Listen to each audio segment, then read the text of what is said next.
everybody. Welcome to a brand new episode of DeRailed Podcast. I'm your host, Michael Bemis, joined today by nobody because I want to do another standalone episode.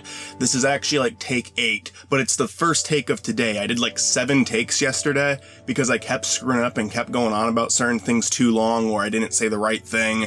I do struggle doing this show by myself. I struggle doing podcast as a whole by myself. I normally work better with like going with a discussion, a conversation with other people. It is actually a little bit difficult to just keep going on for a certain period of time by myself. I could never do Let's Plays because of that, unless if it was a group Let's Play, because I would get distracted by the game or I would just be quiet for so long. That's why I ended the Edit Talk show I did on my on a different channel. That actually I'm not going to talk about that channel. I actually might have to in this episode because that's one of the things I want to talk about. But I've been trying to do this episode for a while. It's been like, I did like 7 takes last night and then I finally got one that I kind of liked. But I was listening back to this morning and there's so many moments where I just freeze up where I'm like I say, I think like 80 times in it. It's horrible. And while there are things about it that I liked, I felt like let's sleep on it. And just do another one today, and I can probably do it better now because I already did it 7 times, so I think I'll be pretty prepared for it this time. I also added more stuff I want to talk about, because I don't think I really liked all the topics I had with yesterday's recordings. Mary and Max is going to be the main topic of this episode. If you only want to hear about that, because it is the last thing I'm going to talk about, it will be the main focus of this episode, but it is going to be the final subject I talk about. I'm going to put a time for you to be able to skip to, so if you just want to hear about Mary and Max, because that is what I advertise this video as, it's what I advertise the video as, with both the thumbnail and the title, then yeah, absolutely go ahead and skip to that part. If you want to hear everything else, awesome, stick around. But I understand that's what I promoted the video as, so you can skip to the part that's on the screen if you are listening to it on Newgrounds or any website where it's just audio, because I do upload to several sites sometimes. As of now, Newgrounds and YouTube are the only 2 websites getting all the episodes, but I have been experimenting with other websites, seeing if it could probably get a follow-in on any of those sites. As of now, no luck. No luck on Newgrounds or YouTube really either. A couple of people watched through the King Candy one. I guess it's because I covered a more like a smaller film that doesn't have that many videos made on it, so I was kind of a go-to guy for that, but even then it's only doing okay. It's not even at 100 views. So, but I'm fine with that. I like doing DeRailed podcasts. It's something that I have fun doing. It's something that I think kind of helps me. Just communicating. I normally like having guests on, but I do want to do an occasional standalone episode, especially since I'm talking about Mary and Max, a movie that I've told a bunch of people to watch, but nobody's listening to me. And I just want to talk about other subjects as well. I have a couple things written down. I completely missed the point I was trying to get at earlier. If you're watching this listen to this on Newgrounds, I'll put the time you're supposed to skip to in the, description if you only want to hear about Mary and Max. God, I'm sorry. DeRailed, it really is called DeRailed for a reason. I feel like a lot of podcasts are guilty of that, but I just feel like we're so especially guilty of that. I'm sorry. I hope that doesn't get too annoying at points. So I have a lot of notes here, so I'm going to pull up my list right now. I got a lot more organized with this too. I had notes when I was recording yesterday, but they were very vague and only like a few. I have a bunch of notes here. Not that I'm going to go on about like every single one of them for like 10 minutes. It's good to be a little bit more organized when doing a show by myself. I never need notes when I'm doing it with a friend. I have never had to do more than one take when doing the show with friends. I've never had to have notes when doing the show with friends. I've always been able to just allow the conversation to go where it goes. But when I'm on my own, it's just a lot different. The Brockmire episode is currently my least favorite episode. I'm hoping that the Mary and Max episode I'm doing right now can be way better than that one. I don't even hate that episode. It definitely shows that the show is better when I do with other people. But maybe you even disagree with that. Maybe you don't agree that it's better with other people. That's just the way I see it. So let me know in the comments below if you're actually listening to these, and I'll take any suggestions, by the way. The first thing I want to do is welcome aboard new subscribers, because thanks to the childhood trauma video, my channel's been growing for the very first time. I've been doing YouTube for almost 8 years now. In January, it will be 8 years. So 7 years and a half. It's not like we're super close to 8 years yet, but that's where we're headed to next, 8 years. And every single channel I had was extremely unsuccessful. And this one isn't like majorly successful. It's actually would be considered extremely unsuccessful to many people, because it's not like I don't even have 200 subs yet. It's not like I'm blowing up. It's just, this is people actually taking an interest in what I'm doing. Like, this isn't my friends and family subscribing. This is people I don't know who liked my video and are taking an interest. So this is new for me, and I'm really excited. I can't appreciate you guys more. This is my podcast called DeRailed, so we just talk about movies, TV shows, music, video games, all that stuff on the show, just anything in entertainment at all. We don't really talk about politics, but maybe we'll sometimes, ironically or sarcastically. I have no idea. It's kind of an anything goes show too, but we do keep it like topic based, but we allow the conversations to go where they'll go. We're not too afraid to stop talking about the main topic and talk about something else, as long as we have talked about the main topic enough and that we always like are able to get back on track with the topic. It's a pretty free show is what I'm saying. And it doesn't just have to be that too. We sometimes talk about our lives or stuff like that. It's not the main point of the show, but it's just it's a pretty laid back show. It's not too demanding that we stick to one topic and don't talk about anything else, because I don't think a podcast that just talks about one thing non-stop is a really interesting one. You have to have a lot of topics, and I do have a lot of topics. So let's, I did welcome aboard new subscribers. I want to talk about some music I've been listening to recently, just to give you guys some suggestions, or maybe you've heard of these and we can relate, by liking the same music. So I recently purchased, well, not recently, I've actually purchased these a while ago. Only one of these was recent. I recently purchased Regina Spektor's album, Far. I've listened to her music for quite a while. Only the Far album. I actually haven't heard any of her other, any of her songs from anything else. It's just from Far, the album Far. But I'm going to, definitely purchase the other ones now, because I really loved every single song on Far, and I've been listening to my car. I purchased the MP3. I didn't purchase a physical copy. I purchased the MP3 and then burned those songs to a CD. Which I'm pretty sure is legal since I paid for them, but I don't know. I might be confessing to a felony right now. I hope I'm not. I purchased, like a while back, the album Silly String by Yotam Peril, and it was great. And then more recently, like a few weeks ago, I purchased Eraser Dust, his second album, and I gotta say, it's not nearly as good. For those of you who know Yotam Peril, which it's pretty much no one guaranteed because he's not very well known, but I absolutely love his music. You know what? I'm gonna leave a link because I think you guys should check it out. You can listen to every single one of his songs for free, but maybe purchase the album. They're very cheap. It's very affordable, and you can decide to give more money if you want to. I always do, just to give him a little extra donation, because he's very, very independent. And I really like his stuff. But Silly String was a great album that I liked every single song on. And his newest one, I think it's like 10 songs, and I liked maybe 2 or 3 of them. And I listened to it a bunch of times, because when I first listened to Silly String, I wasn't all that into it, but the songs all grew on me. I listened to it a bunch of times, started to kind of understand what each of the songs were about, and I really grew to love it, and I like every single song on it now. Eraser Dust, I've listened to it a bunch of times, and I can't get into it. Sometimes it does take a couple of listens for me to be into it. It's not just I immediately love it. One of my favorite groups right now, Willwood and the Tapeworms, which is another band I'm going to talk about in just a second. When I first listened to them, I thought nothing of them. I didn't hate it, but I was just like, yeah, this is fine. And now I think it's one of the most unique bands I've ever come across. I love it. The main singer, he can just do crazy things with his voices, and none of his songs sound alike, and it's so fantastic. I like every single song on his album, and his second album is just kind of mediocre, but it's not horrible. I think Eraser Dust is pretty bad, though. I'm saying that as just, as a big fan of Yotam for both his animation on YouTube. He goes by Lazy Pillow. You know him for the Game Grumps animations he does.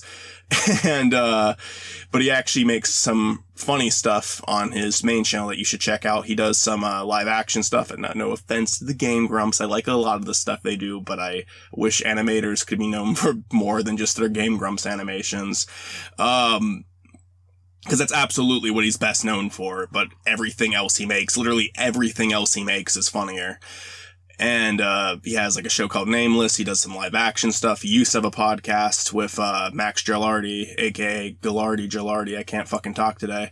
Max Gilardi, aka Hot Diggity Demon. It's been over for quite a while, but it is my favorite podcast of all time. I loved listening to them. It's such an unorganized show with the two hosts never agreeing with each other on what the show should be like or what it should be about or it's just basically them arguing all the time, but there's still a lot of funny moments. There's still a lot of times where they get along and they're able to do a bit well.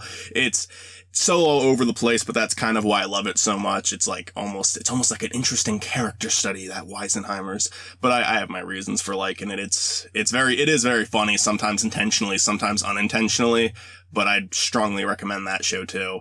But I really like all the stuff he makes, and he made this album called Silly String. It was his first original album. Before that, he was only doing cover albums, and this was just songs they like spent years writing. And then Eraser Dust, like, it's this album he was working on for years, and then Eraser Dust comes out, and I don't know if, like, he was working on 2 albums all these years, because this one came out a lot quicker than Silly String came out.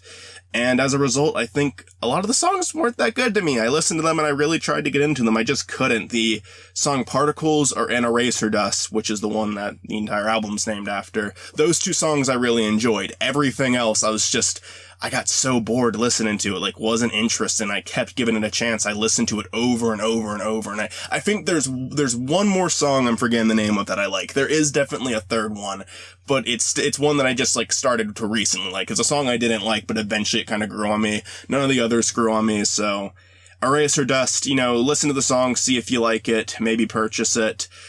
Silly String, could not recommend it more, and I'm definitely gonna check out his third album. I even gave him I think Eraser Dust was only $7. I don't feel like it was money wasted, because I, 1, like to support the guy, and 2, I like the 3 songs. I mean, the 3 songs are worth it. I can just burn those to a different CD. I won't burn the entire, because I purchased the MP3s and I burn them to, like, little CDs. Which, again, I don't think is illegal. I think you're allowed to do that as long as you legally own the music in the first place. But, I don't know that for sure. I don't know why CDs would exist otherwise, though, like these little CDs that you can burn music onto, if that's not the reason. Unless if it's, like, you're supposed to burn your own stuff, but fuck that.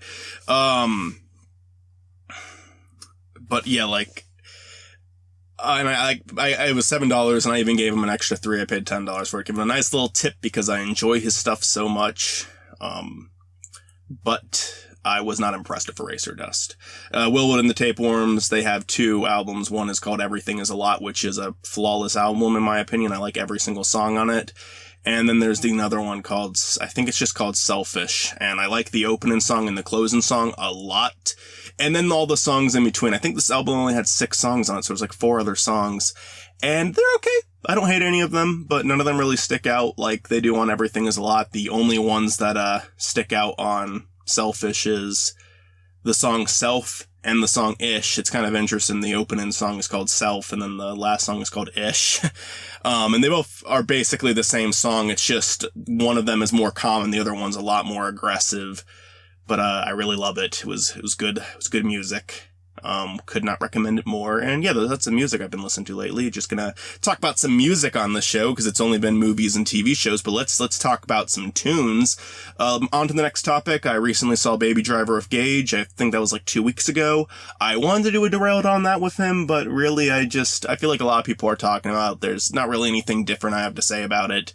What everyone's saying about it is, it's very entertaining. It's not as good as Edgar Wright's other films, which I wouldn't know. Yes, I know I'm this guy who's trying to become a filmmaker, and I haven't seen one of the biggest directors of our time's films. And they're on my watch list. I want to marathon them, actually. I want to have a day where I watch, like, all 4 of, like, his really well-known films, like Scott Pilgrim, and then the, 3 that are in that trilogy that I can't remember the name of, but it's, Shaun of the Dead, Hot Fuzz, and At the World's End, and I would like to watch all 4 of those in one day. Just have a day where I'm not doing anything and marathon them. But Baby Driver, it was a very good movie, probably the best movie I've seen in theaters this year. And what I will say about it, because everyone else has already said this already, but in case if you haven't heard, and maybe this can sell you on it, because this is such an awesome gimmick going on throughout the film. It makes the film so entertaining. Like, these little montages that play throughout the movie could have been, fine scenes, but this little touch of detail just makes them all the more entertaining. And that is that the background noises, whenever there's a song playing, whenever something's going on, whenever there's music playing, the sound effects in any scene, not just car chases, not just scenes with the cars, sometimes just him walking down the street and little things in the street, do this. All of the sound effects sync up with the music, creating a rhythm, and it's awesome. I love it. It's so freaking clever, and it works so well throughout the entire movie. I loved it. I absolutely loved it. 10 out of 10 movie for me. Don't have a single problem with it. Disagree with Critical on what he said about the ending. It's fair that he has the opinion. I don't really know how to argue with it, though, because he's so vague about it, just because he wanted to keep it spoiler free, which also I'm fine with.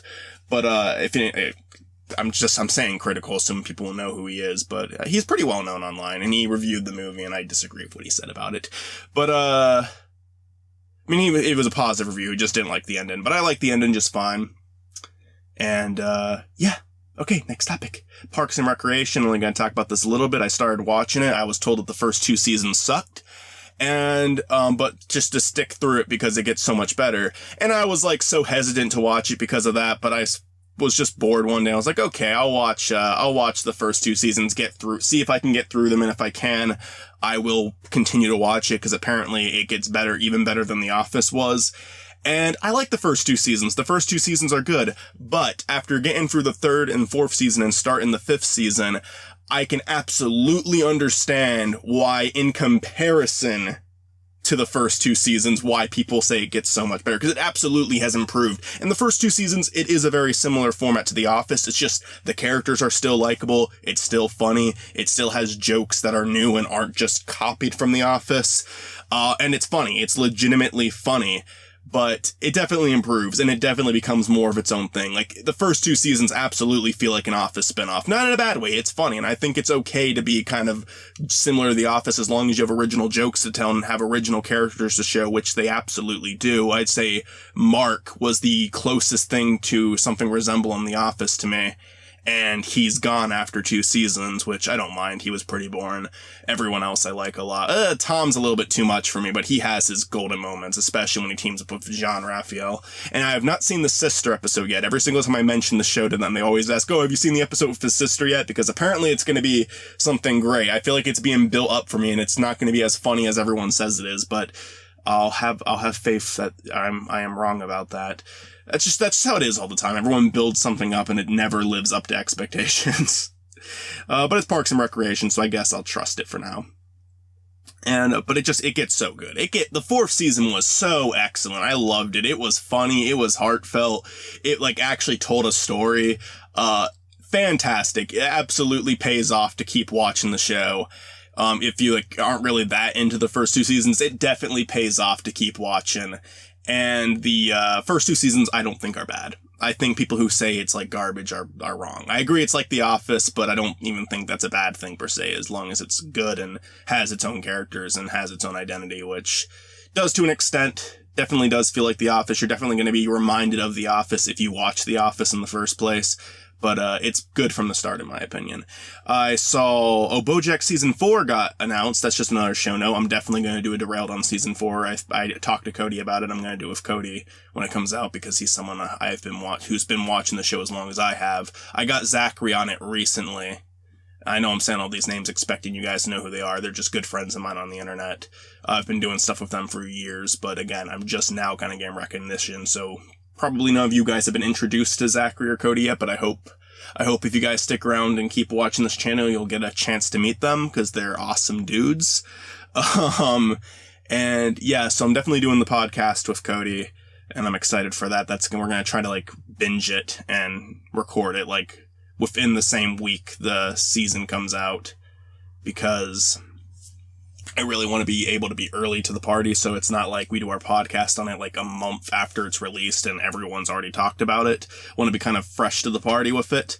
But yeah, really excited for that. It's definitely been delayed this year. I think season 3 debuts. I think for a week from now, it'll be 1 year since season 3 debuted. So yeah, I hope that I don't know why there was a delay, but hopefully the time will just fly by, because, God knows it has, but it doesn't feel like it's been a year since season 3, but I'm fucking excited, because BoJack's a great show. DeRailed and Associates podcast is going to be our next week's episode, me and Tariq, and I talked to Gage about it. Gage hasn't gotten back to me yet, but me and Tariq are definitely doing it, and I think we're going to try to record it on Thursday. Today's Tuesday. And by the way, I just got home from work, and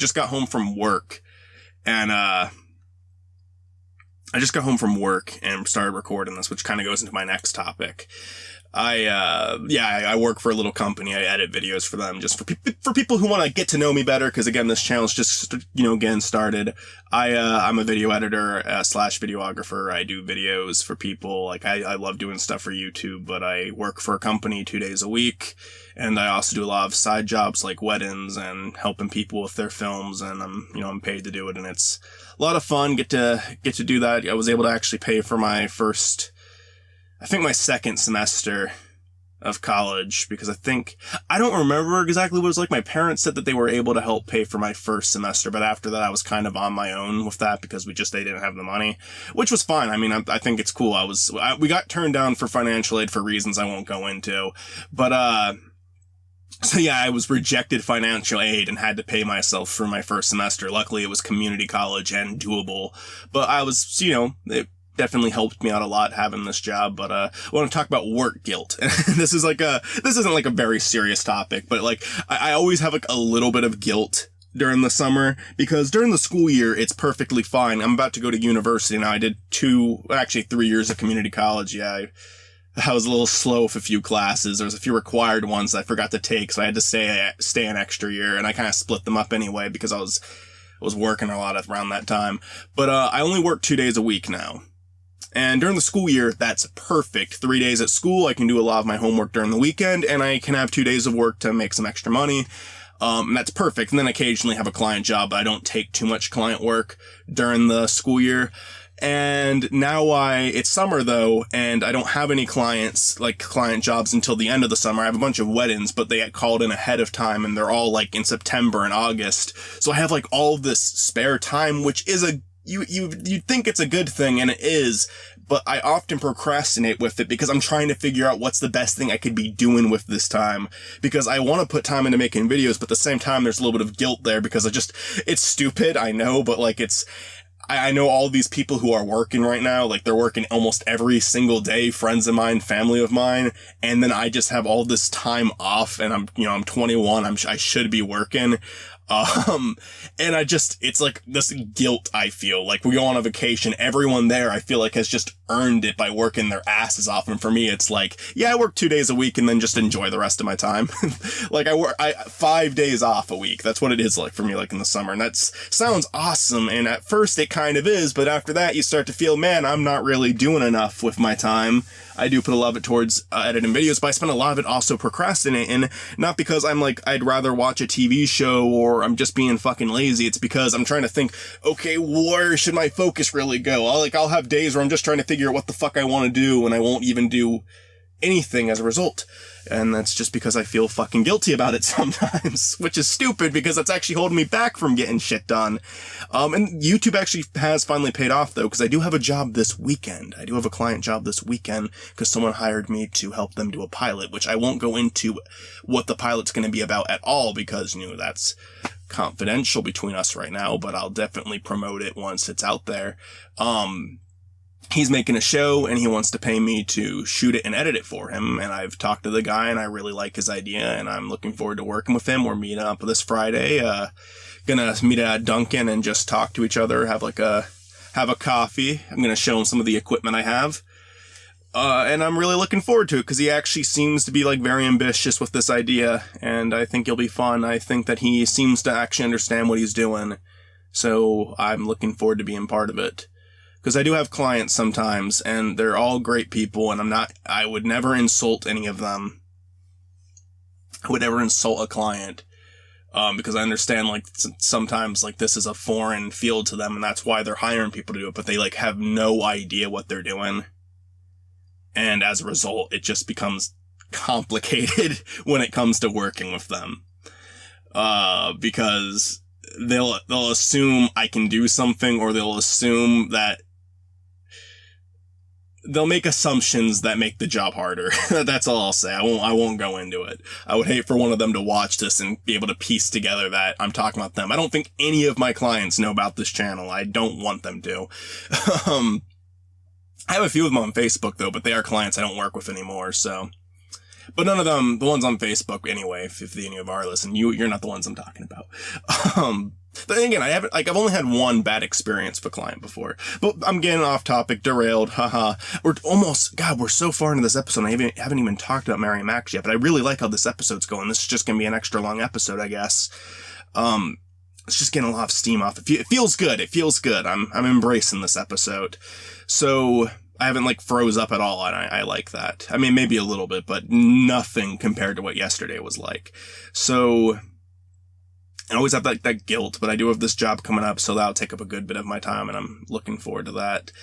So that'll be good. I just always feel guilty on vacations though, because I'm not guilty during the school year when I have time off, because I feel like I've earned it then, but during the summer, I never feel like I've earned anything. It's just because I have so much time off, and part of me loves that, and another part of me just says, God, I should be doing more right now. I could get a part-time job during the summer, but that would just completely make it impossible to get certain things done.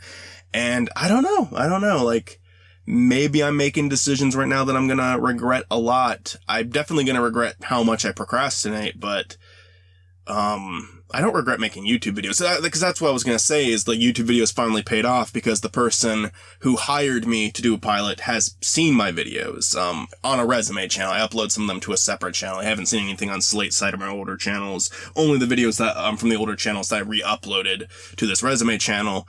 But, a series I do called Cameraman, that helped me get hired. And that was never the intention with that series. The intention with that series was just to have fun with it.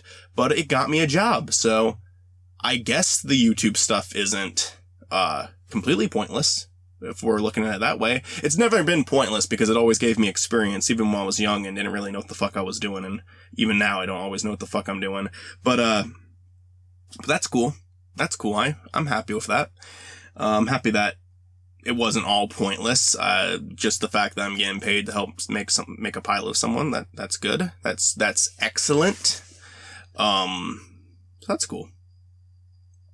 All right, I think that's all the topics I had for, prior to Mary and Max discussion. If you're skipping to this part now, yeah, I fucking talked for a long time, didn't I? I was expecting this episode to be 30 minutes long, but I haven't made it to the main topic yet. So I'm going to talk about Mary and Max now, but I'm also going to talk about other things while talking about Mary and Max, because it's mainly just talking about animated movies as a whole. Now, I'm mainly going to keep it to Mary and Max. There are other examples of films I'm going to mention while talking about this movie, but we're on Mary and Max discussion now. You've skipped to the right place. All right, so let's talk about Mary and Max. I'm ready for that. So Mary and Max is a movie that was recommended to me by Adam Johnson from Your Movie Sucks, not personally in a video, but it would be awesome if I got the chance to talk to him someday.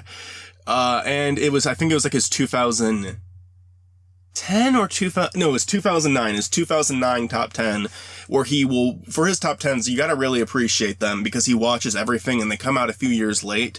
And the reason they come out a few years late is because he watches everything, including the foreign films that you don't have access to right away. And he watches everything, including movies that he knows for a fact are gonna be shitty, but he feels the need to watch everything so his opinion can really mean something. Just like he's not excluding anything. He watches every single movie. He's not just a top 10 person who watches a couple of enough movies in theaters, watches 11 movies in the theaters and okay, well, I'll talk about 10 of these movies. And it's just, he makes really good videos. He makes outstanding videos. And he was the person who got me to make the Childhood Trauma video, which helped build this channel. So I really appreciate that. But, I really appreciate him for a lot of reasons, and this is one of them, because one of the movies he talked about on his top 10 list in 2009 was Mary and Max, and I finally got around to watching that one, and it is one of the best animated films I've ever seen in my life, if not the best one. I have that emotional investment from watching it very recently, but I think I can call it my favorite, honestly. I loved it that much, but we'll talk about that, and we'll have more time to think about that, and I'll update you on that in future episodes if you're going to be someone who listens consistently. So, yeah, I loved it. When it comes to my favorite animated movies, I have 4, because it's hard to, just picking a favorite movie, it's hard to pick a favorite animated movie, and I know it's kind of weird that I'm separating, live action, animated. It's different styles, but when you really get down to it, it is still filmmaking. It's a different process, the two. Obviously, it's a very different process when making them, but I am gonna separate them in this. I'm not saying that one is more movie than the other, though. But when it comes to animated movies, my favorites are, because it's always impossible to pick a favorite movie, like I said, Fantastic Mr. Fox, Bigger, Longer, Uncut, the first South Park movie, the only South Park movie, and Lion King and Prince of Egypt. Those are the 4 that I would consider my favorite 4 animated films, and I would put I'd put Mary and Max in there with them now.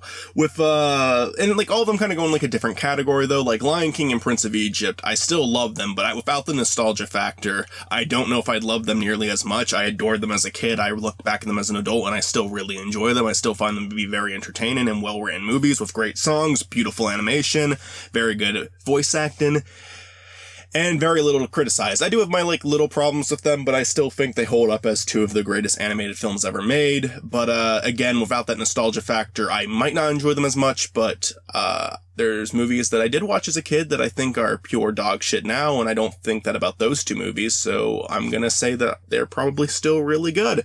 So then there's Bigger, Longer, Uncut, which is 100% just a ridiculous, disgusting comedy movie, and I love every second of it. The songs are wonderful, the comedy is wonderful, the commentary is great, it's fucking insane. It's like Saddam Hussein and Satan are a couple, and they're taking over, like, Earth because of like the war against the Americans and the Canadians, and it's so funny, and there's like so much stuff about censorship, and it's just the perfect thing for a South Park movie. I don't really like the early seasons of South Park. To me, the third season's the first tolerable one, but even then, like, it's not that great. It's just kind of okay. I think season 4 is where the show really picked up, and I think the movie takes place after the third season. So if I ever tell someone to like watch South Park, which I don't really ever have to do, everyone's kind of seen it, unless if they're like too young to watch it, if it's like a younger sibling or a cousin. But every time I would ever mention someone to watch South Park, if they never have, I'd always recommend start with the movie and then move forward, because I feel like the movie it shows so much about the characters. It says so much about them, and it's such a great way to be introduced to the series, I think, and how fucking insane it is. And I love it. And then Fantastic Mr. Fox is just a great blend of like comedy and drama, and it's more comedy, but there's definitely some heartfelt moments in there and some serious topics and commentary in there, and it's just a really great movie. It was my introduction to Wes Anderson, and I love it. Fantastic movie. And then Mary and Max, I think I'm adding to that list now, but this one kind of the same thing with Fantastic Mr. Fox, of being a good blend of comedy and drama. Definitely more drama this time, though. It is very dark. It takes on adult subjects such as alcohol abuse, child neglect, divorce, loneliness, depression, obesity, so many other things, and and one of the biggest ones is Asperger's syndrome, but I'll get to that later. And it's just so good. It's just so good. The style of the movie is so fantastic. The stop motion, the designs of the characters, they are humans, but they have very weird shapes. They even have these weird Shrek ears. And the movie did come out after Shrek, but it's such a nice, unique little design though, even though the characters all look really weird, and all of the characters look extremely ugly. Even the characters that are considered attractive in their world look ugly. But it's ugly in a cute way. It's they're not attractive characters, but they're still cute. I still like looking at them. I still find their designs to be very likable. I still love the way the movie looks. A lot of stop motion movies, I end up really disliking the style with them. This one's the best style I've ever seen with a stop motion movie, though I like it. I like it more than Fantastic Mr. Fox, and I already really liked Fantastic Mr. Fox, style. But to me, this is so, design-wise, I loved it. The soundtrack is really good. It mainly does just take classical music and use it as its soundtrack. And everything might be something that's used already. I'm trying to, think, the main theme that they play during the opening credits and whatnot. My screen just went black. I hope that Audacity didn't fucking crash. Okay, I think we're good. That would have fucking sucked. I finally got a take I like, and it's fucking long, and I lost everything. I wouldn't be recording again today. So, we have fuck, I'm losing my train of thought now, because my screen went blank, and that put me off guard. But, fuck, I really lost my train of thought. I was talking about Mary and Max, I know, but it was the soundtrack, that's right, the soundtrack. I think the, music that was going along with the title and the opening credits, that may have been, something that was composed just for Mary and Max, but I don't know that for sure. I know for a fact everything else in the movie was taken from somewhere else because I recognized the music. But luckily it wasn't distracting that I recognized the music, because it's funny because there was only one instance where I heard a track and it reminded me of another thing I watched, and it's something that I watched when I was a kid. There's this one scene with the mother where it's like playing this like villain music, and I heard that music on a web series from when I was a kid. I watched this many years ago. A show called Stupid Mario Brothers. Anyone hear of Rich Alvarez? Anyone hear of that series? Yeah. If you have, yeah, it's just this song that they played for one of their villains every time he was on screen, and they played that in there, and that was the one time the soundtrack distracted me. But for the most part, it blended in with every single scene very nicely. It wasn't too distracting, and it fit the scenes very well. So I really like the score of this movie. And just it's a very depressing movie, but it's kind of a bittersweet movie, because there's a lot of really heartfelt stuff in there. There's a lot of really happy moments. It's a movie about friendship. It's a movie about two very lonely people kind of speaking to each other just for the hell of it, and being able to befriend each other and grow as people because of each other. And it's beautiful. Like, that aspect of the movie is very beautiful, but then you have all this really depressing and hard stuff it focuses on too. And it becomes one of the saddest movies I've ever seen in my life. Definitely the saddest animated movie I've ever seen in my life. And I haven't seen all the animated movies. I'm sure there's something I could watch that would make me more upset than this, but, it really is bittersweet too. Because even with how sad the fucking ending is, which I won't go into just because I'm going to talk about that in a later discussion video, which I'm starting to write, by the way. It's like, I'm trying not to go into spoilers too much. I am going to have to at one point. I'll warn everyone when that happens. Now I'm freezing up. Mary and Max, man. I was good with every topic but Mary and Max. Fuck, I'm freezing again. Like, this is the problem. This is the problem with doing the episode by myself, because there's so much I want to talk about, and I don't really know where to start, and I don't really know where to carry on with it. Each of the characters, like both of the characters, Mary and Max, so like just to give a little context, Mary is an 8-year-old girl, and Max is a 48-year-old man. And Mary one day wants to know where babies come from, so she just picks a random number in a phone book and starts writing him, and he sees it, and he kind of has a panic attack about it, because he's not really good at responding to new things, that pop up in his life. So, but eventually he gains the courage to write back, and the two form a friendship, and both of these people are very lonely, both for very different reasons. Max is more of just being like a social outcast, never has known how to communicate with people, has been alone his entire life. Mary is more, she's a little kid, she has a lot of insecurities about her looks and whatnot, and she doesn't really, she's not really good at making friends. She's bullied because of stuff like she has this birthmark on her forehead that she says looks like a piece of poo because it's like brown. That's, I think, what she says about it, actually. I'm trying to remember. There was something like that. And like, I mean, really, when you get down to it, their reasons for being lonely are similar in many ways. It's just, they come down, when you come down to it, they're both social outcasts. It's just their ways about going about it that are very different, because you have Max, who's very content with the person he is. He's very content with, just being who he is and not worrying about it, like going outside in public wearing a helmet. He'll go outside just wearing a helmet sometimes, because, I forget exactly what it was. It was something that landed on his head once and injured him, and because of that, he wears a helmet. And he only does it in one scene in the movie, but he's shown around wearing a helmet, and people are laughing, and he doesn't really care. He also says he doesn't understand why they're laughing. And then Mary, wants to get rid of her birthmark. She starts saving up money so she can get surgery to get rid of it. That's like kind of that's where the big difference between these two come in. That's where the big difference comes in, because Mary's doing everything in her efforts to not be a social outcast. She's doing everything in her effort to be someone different. And, Max he's happy with who he is. He's content with it. And that's where you kind of get interesting chemistry between these two, because that's where the big difference comes in, and that's where you can start to pick up on different flaws that these characters have. You can start to pick up where they maybe don't get along. Like, God, I'm so bad at explaining it. This is what the problem was yesterday, and now I'm definitely not redoing this episode. I guess I explained enough about the two characters, though. So they have all this sad stuff going on. You know, Mary's parents aren't the best parents. The mom's an alcoholic. The dad's never really around. And when he is around, he's in his own room, doing his own thing, completely, like, again, neglecting his family.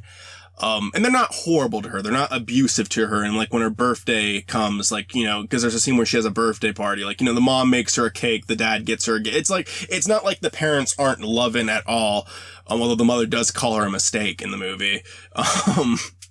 But like, they're not the most hate-filled people ever. They're not gonna like abandon their child. It's not like they have zero care for their child.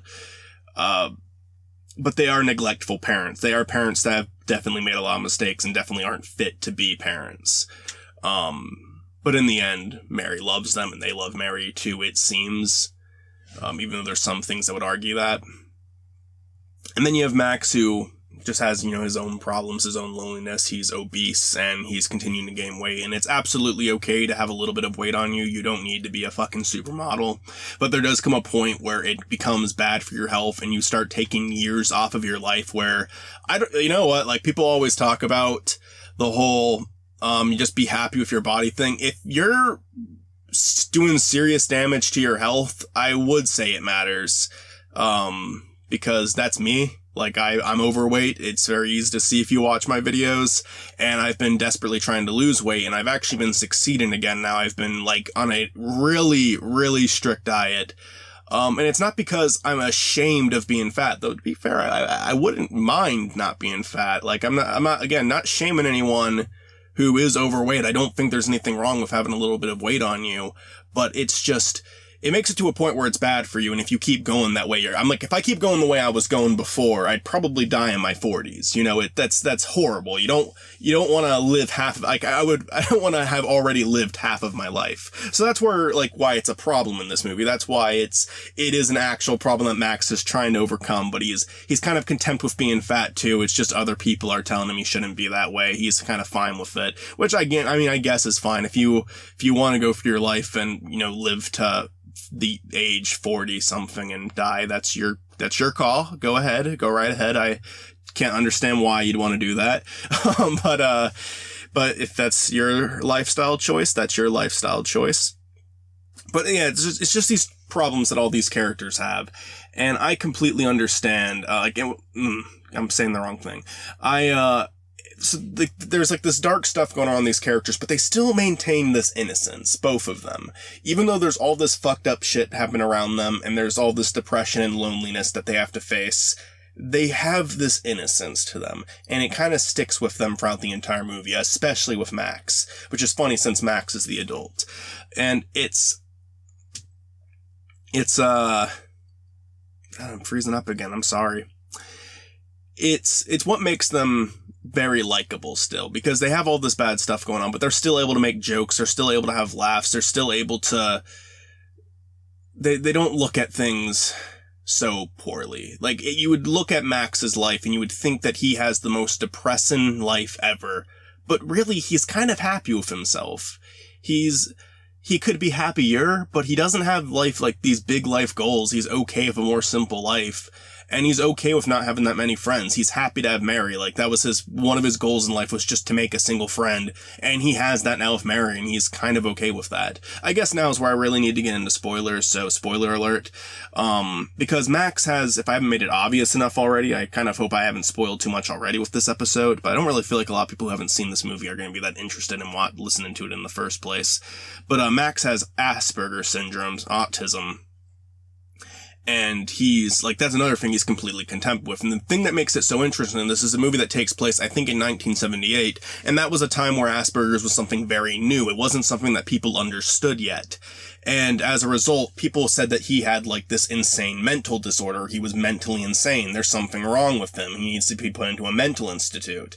He actually accidentally commits a manslaughter in the movie and is let off, like, all the charges because because they think he's mentally insane and, like, he wouldn't have done it on purpose because of this condition he has. But yeah, all he has is fucking, like, Asperger's, which, you know, I have a lot of friends who have Asperger's and autism, and, like, again, I'm not like just one or two people. Actually, a decent bit of my friends who have this if you want to call it a condition, I don't really know what the appropriate way to refer to it is. I'm not an expert on this subject, but not only was I surprised to learn that some of them have it, because like I always just picture some of these things that make someone autistic. I sometimes can notice there's like a weird quirk with them, but I just kind of figure that's a quirk that makes them unique. And I'm not like trying to be like super PC right now, but like I mean, I seriously have never seen I've never seen it as like a mental disability. I've never seen it as like something that, absolutely not something that needs to be cured and needs to be rid of. And I've met people with Asperger's and autism, some of which say that they wish they never had it because they think it holds them back, which I don't agree with that. But I mean, I don't know what it's like to have that, so I could be very wrong about that. I've known people who have been very successful with it, and I don't know. Maybe I don't know. I really don't know. Again, it's not something I'm an expert on. I've just never, someone who doesn't know a lot about it, I've never seen it that way. I've seen them as pretty much the same as any other friend I've ever had. But I've met people who wish they never had it, wish that they would like do anything to be rid of it. And then I've met friends who are completely content with it, who have no problem with it whatsoever. It's just part of who they are and they fully accept that. And that's the way Max is in this movie. Max is perfectly happy with it. And again, just to show you the difference between Mary and Max, like Max has always been very contempt about the person he is. Mary's always trying to change herself. She's still a very innocent character. She's still a very friendly character, but she cares so much about what other people think of her. And there comes a scene where she's like, you know, finally starting to get success in her life. She gets married. She's happier now. She got rid of her birthmark. She graduated college, she succeeded, and she wrote a book that is going to be like her big chance at success. And it's about Max and autism. And I don't think, you know, Max gets very angry when because she gives him the first copy of the book, which makes him very angry, and she destroys the other copies, and their friendship is basically destroyed at this point. And I don't think Max would have been angry, it's like by the idea of the book in general, but what makes him so mad, and they don't explain this, you're just expected to understand, is that it's because she said, and I think this is common sense to anyone listening to this, but if it's not, then you're exactly who the movie's addressing, so listen up. It's because she said that hopefully one day we can find a cure for you. In her book, she's talking about wanting to find a cure for autism. And you have Max, who has always looked at it as something that's been completely fine, something that he was completely content with. He was happy with the person he was. And he considers this to be the biggest stab in the back. Because it's like she's saying, no, you're not normal. No, you're not okay the way you are. You need to change yourself. And that's what I like about this movie so much, because it doesn't shove that idea down your throat. It shows Max get angry. He doesn't explain why he's angry, and you're just supposed to understand the character. You're just supposed to understand what Mary did wrong, and it doesn't shove the message down your throat. It's just, you should understand. That's really all the movie gives you. Like, you know Max is okay with the person he is. You know Mary just said this thing about curing him. Yeah, that's gonna make him upset. And that's what I really love about this movie. It doesn't force these messages down your throat. It's so subtle about it, but if you're paying attention, even if you don't have this mindset going into the movie, like maybe you never really thought twice about autism, but now you're watching the scene in the movie, you're still supposed to be able to follow along. You know, I like that. I like that a lot. I think that there's a potentially like people who could watch this movie and not understand why Max gets angry. And again, that's the people this movie is addressing in the first place. And this movie isn't just a bit like autism isn't like even, it's one of the main themes of the movie, but it's definitely not like the biggest one. I think loneliness and depression is the biggest theme, and friendship too. The importance of it, the importance of like the small things in life that make you happy. These are all important themes. The autism one is just one of the ones that interested me the most, because even though it's a topic that I've never been, like a professional on by any means, and maybe I shouldn't even be talking about as much as I have in this episode, but one of the reasons it always interested me so much, going off topic again, I'm like losing my train of thought and saying the wrong thing. I've always found it so interesting though, just this, I thought it was interesting in this movie, the way they described it, because that's always the way I've seen it. I've never seen it as something that needs to be cured. I've never seen it as something that's really a big problem. And maybe, again, like, maybe I know people who have it who do see it as a big problem, and people who have it who don't see it as a big problem and are very content with it. And I've always just had the very casual look at it. Like, you're a human being, you have a different way of thinking because of it sometimes, or maybe it's not even a different way of thinking, it's just a little quirk that you have because of it. It can be very different for many different people. I've met people with different cases of it, and it's always something different. It's never like the same thing with each person I met who had it. But the bottom line is I've never seen it as a negative thing. And I think that's the main message that this movie's trying to get across when it comes to that topic that they talk about briefly in the film. Not even briefly, it's a pretty big part, but I wouldn't say it's the main theme. The reason I'm going on about it so much is just because it's one of the parts of the movie that I found to be the most interesting, just because it is something that I've thought about before. And,